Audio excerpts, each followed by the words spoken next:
The geek realm suffered a loss, not a tragic loss, but a loss no less.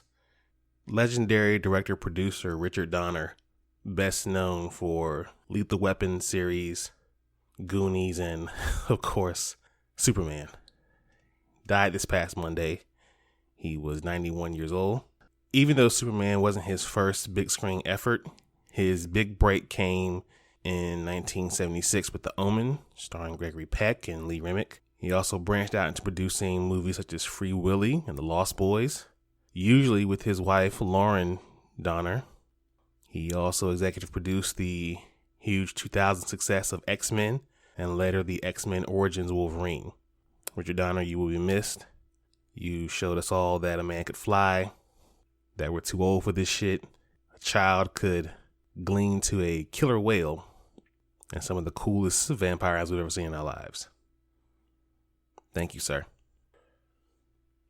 Ladies and gentlemen, blurds and nerds, freaks and geeks, this is Do You Speak Geek, episode 85.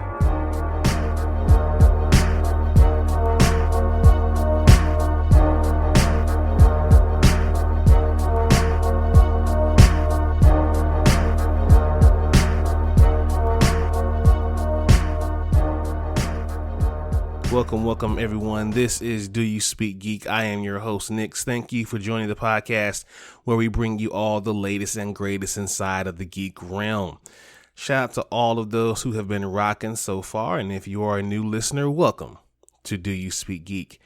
Again, my name is Nix. Shout out to all the subscribers, all the followers, everyone who is new and following along. I mean, appreciate y'all. For y'all to see something in us that y'all like and just start rocking with it like that. That's big love. We appreciate each and every one of y'all. Shout out to Spreaker. That's the home team. If you're listening, you're probably listening on Spreaker. But if not, you're probably listening to somewhere else like Apple Podcasts, Google Podcasts, Stitcher, Spotify, iHeartRadio, wherever. We're everywhere. So wherever you get your podcast, be sure to hit that search bar. Look for Do You Speak Geek. Subscribe and follow along. DoYouSpeakGeek.com, the central hub for everything DYSG. We got it all, people. Merch, blogs. We got events popping up soon. We got pictures, videos. Just be sure to hit that website up, save it to your favorites, and keep rocking with DYSG. Follow us on social media, Facebook at DYSGFB, Twitter at DYSG_tweets, and Instagram at Do You Speak Geek. The YouTube channel is the place where you can find the Daddy and Dono Show. Please be sure to subscribe, Hulk, smash that bell for all notifications, and leave your comments. We want to know what you guys think.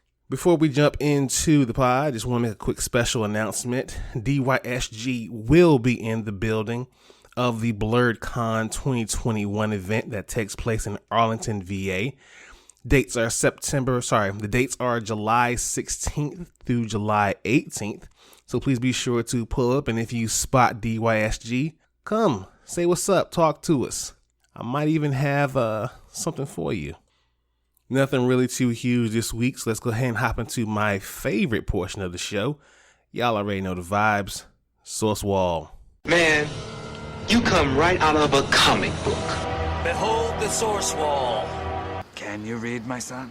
Well, that depends. There is nothing wrong with reading a story and looking at the pictures. Enough said, Stan. Let's hop right into it. The pull list this week. Sinister War #1. Dr. Octopus is back, and the Sinister War has begun. Ox got a new Sinister 6, and if you think he's thought big in the past, think again. What Ock doesn't know is that the Vulture has a sextet of his own, the Savage 6. It's an all-out war between the two greatest villains in the Marvel Universe, and the only person they hate more than each other is, of course, Spider-Man. Spidey's in deep trouble with the toughest battle that he's ever had to face. Nick Spencer and Mark Bagley team up for the epic Spider-Man story guaranteed to shock readers everywhere. This one looks interesting. Let's see what happens. Thor 15. The wounds of Donald Blake have not yet healed, and new hell is afoot. With all inhabitants back in Asgard and Odin's presence returned after being away for so long, an air of tension now sits upon the throne. Father and son. All father and all father. Odin and Thor.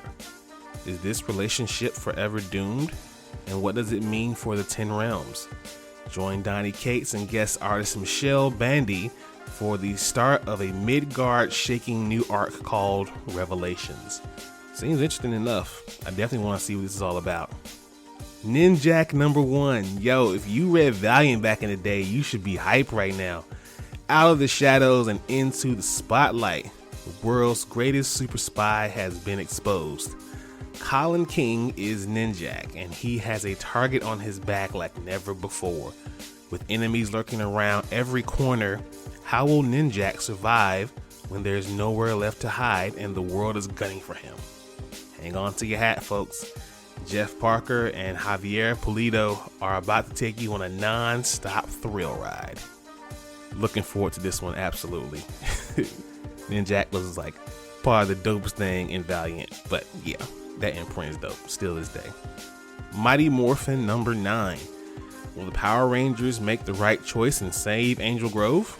The battle for Angel Grove continues as the team grapples with a seemingly no-win scenario. Will they be able to defeat Lord Zed and his surprisingly new ally? Or will all their home fade into chaos for good? Whew, kind of ominous, right? They got it. Or do they? And finally, we have the Flash Annual 2021 #1. The lightning-fast and action-packed Surge storyline races to its conclusion as Wally West returns to the present day with a new perspective on the past and a reinvigorated desire to take back the mantle of the Flash. With one last hurdle to leap, Wally puts the past behind him, but he'll need to propel himself further and faster than ever before to do it. Man, but I got faith in Wally. He's just too OP to fail. That's your pull list, ladies and gentlemen. Please be sure to pick up those comics sometime this week at your local comic book store. Let's watch this. Watch this, y'all. Thunder! Thunder! Thunder! Lannister always pays his debts. Whoa, dude. I am the villain of the story. Alright, folks. Marvel's What If trailer reveals its premiere date. Marvel's What If makes its debut on Disney Plus on August 11th, meaning that the gap between Marvel Studios shows is only about a month long. Westworld star Jeffrey Wright serves as the narrator of What If, voicing the all-seeing watcher Uatu. The rest of the cast is filled with current and former MCU stars, voicing their live-action characters in an animated format. Samuel Jackson, Chris Hemsworth, Mark Ruffalo, Josh Brolin, Haley Atwell, Jeremy Renner, Paul Rudd, Natalie Portman, Michael Douglas, Michael B. Jordan, Sebastian Shaw, Michael Rooker, Tom Hiddleston, and the late Chadwick Boseman will all be reprising their roles for the series, along with several other MCU stars. If for no other reason, because this is the final performance of Chadwick Boseman, I am all in on this series. And the what if story that they're going to do, I mean, I seen one where it potentially could be what if Gamora was Thanos or the Mad Titan? What if Spider-Man was the Sorcerer Supreme? I mean, whoa, it's going to be pretty big, and I can't wait to watch this one. Dwayne Johnson reveals release date for the Netflix movie Red Notice with Ryan Reynolds and Gal Gadot. So Netflix has revealed the release date of Red Notice, the action comedy starring Dwayne "The Rock" Johnson, Ryan Reynolds, and Gal Gadot. It will premiere on November 12th, getting an early lead on the holiday movie season. The Rock revealed the Red Notice release date in a new social media post in which Johnson states, "You're officially on notice, Netflix. Biggest movie ever, Red Notice, premieres in your living rooms around the globe on November 12th. FBI's top profiler, world's most wanted art thief, and the greatest con man the world has ever seen." Just because of the star power, this might be pretty dope, but we all have seen movies where the star power was amazing and the movie was just trash. But we'll see. This is good news picking up from last week. Lovecraft Country's creator Misha Green inks an Apple overall deal. Now, with Misha Green getting back in business with the executive team behind her former WGN American critical darling Underground, the Lovecraft Country creator and showrunner has inked a multiple-year overall deal with Apple, following what sources say was a competitive bidding process from the writer-producer. The deal reunites Green with former Sony TV president turned Apple heads of worldwide video Zach Van Amberg and Jamie Enright and former WGN American chief and Apple's head of U.S. programming Matt Chernis. Van Amberg and Eltrick developed Green's Underground during their time with Sony TV, while Chernis oversaw it for WGN America. Despite critical backing, Underground, starring Jurnee Smollett and Aldous Hodge, was canceled after 2 seasons. Now, the Apple pact comes after HBO passed on the 2nd season of Green's Lovecraft Country, despite the showrunner openly expressing interest in keeping the genre drama that reunited her with Smollett going for multiple seasons. Lovecraft Country was based on Matt Ruff's novel of the same name, with season 1 covering the book in its entirety. So, that being said, despite HBO owning the show in-house, we may not actually see season 2 of Lovecraft Country, but we will get amazing content from this writer producer, and I'm all in for it. Greta Gerwig to direct the Barbie movie starring Margaret Robbie. Now, Lady Bird and Little Women director Greta Gerwig has officially signed on to direct Barbie, a film based on the iconic toy that is set to star Suicide Squad's Margaret Robbie. As reported by Variety, Gerwig has been part of the Warner Bros. Project since 2019 when she signed on to co-write the script with Marriage Stories' Noah Baumbach.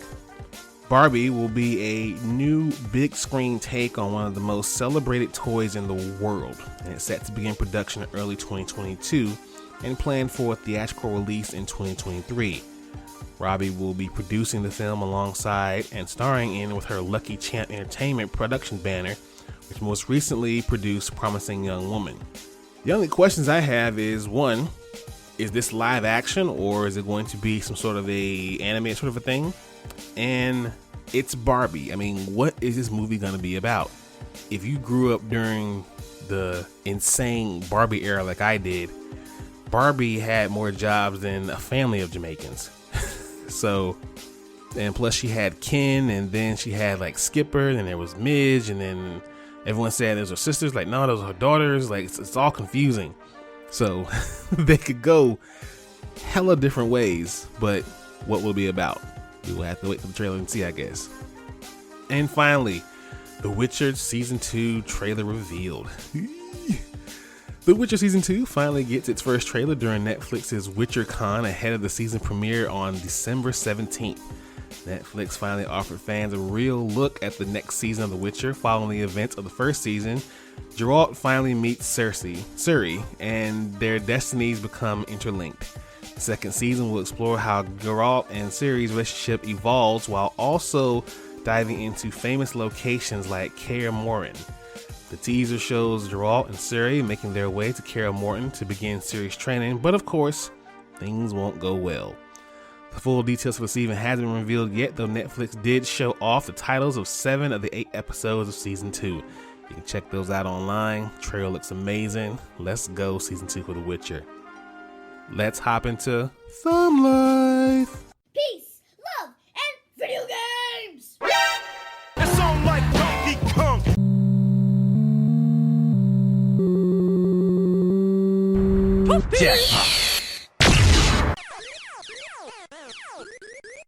That man is playing Galaga.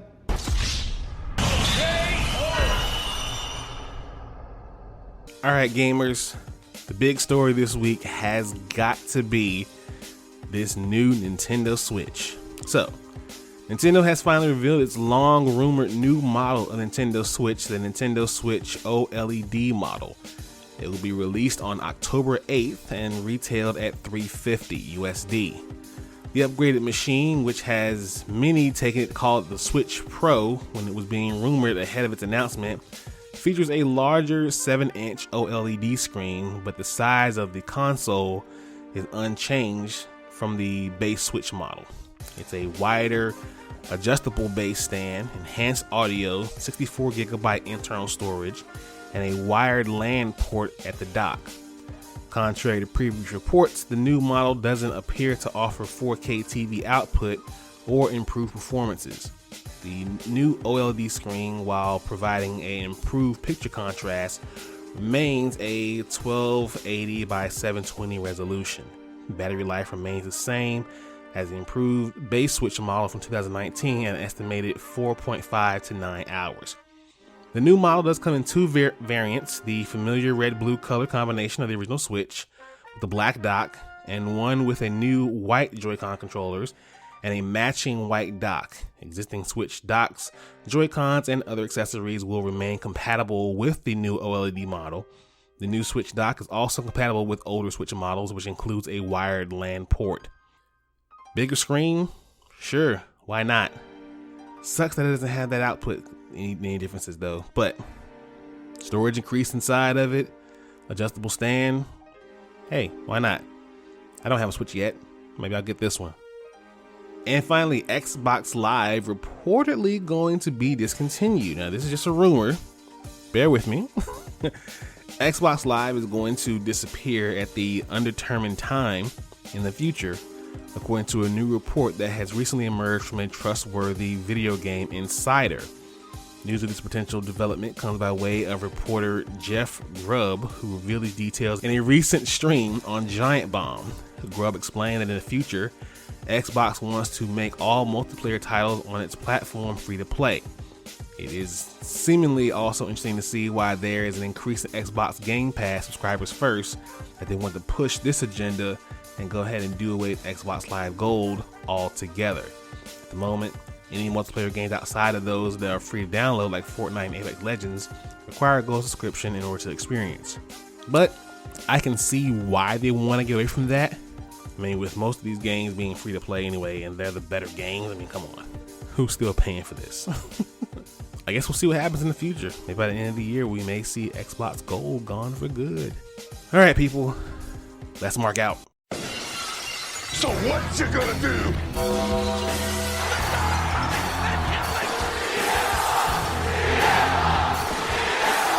Goodbye and good night. Bang! All right, you wrestling smarks, mark out this news, and mark out we did. Former WWE star arrives at AEW Dynamite Road Rager. All Elite Wrestling fans witnessed a shocking arrival during AEW Dynamite Road Rager this past Wednesday night. After dealing with a power outage at the beginning of the show during the Cody Rhodes and QT Marshall strap match, the lights in the James L. Knight Center suddenly went out.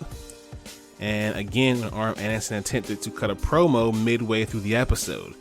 When the lights were turned on, former WWE superstar and former NXT champion Aleister Black was in the ring.